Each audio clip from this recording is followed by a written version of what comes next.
In the theater of global power, chaos is a calculated move. Yemen has unleashed a storm that transcends simple military skirmishes. This is the response President Donald Trump never saw coming in his billion-dollar strategic calculations.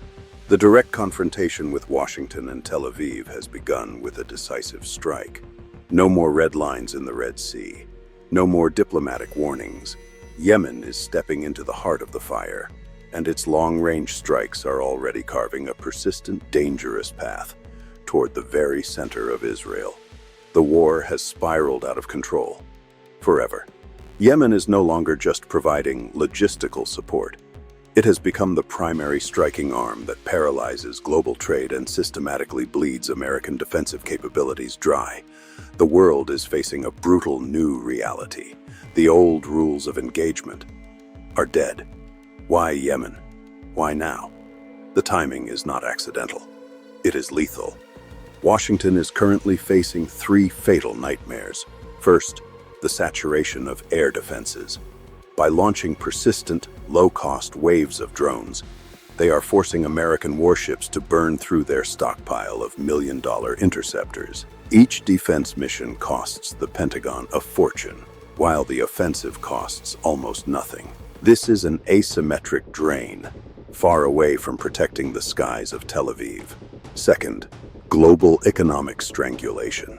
Yemen holds the Bab el-Mandeb Strait, the throat of the world's energy supply. Closing it means paralyzing world trade and sending oil prices into a violent tailspin. This puts the Trump administration under massive domestic pressure as the American voter feels the heat at the gas pump. And finally, the strike from the blind spot.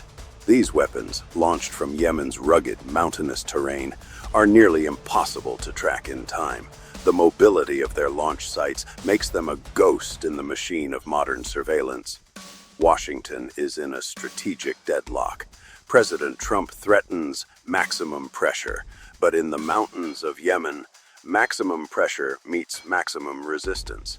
The escalation only deepens the trap, exhausting American naval power in a long-term war of attrition with no clear exit strategy. America is facing an invisible enemy, an adversary that has learned how to stop the pulse of the global economy with the push of a button. The field reality suggests that de-escalation is no longer an option. The spring of 2026 is not a season for quiet diplomacy. It is the season of a bloody harvest. The box of Pandora has been opened. Is there any room left for the old diplomacy? Or are we witnessing the opening chapters of a great war that will redraw the global map of power for the next century? The answer, the terrifying truth, is coming now from over the burning, restless waters of the Red Sea.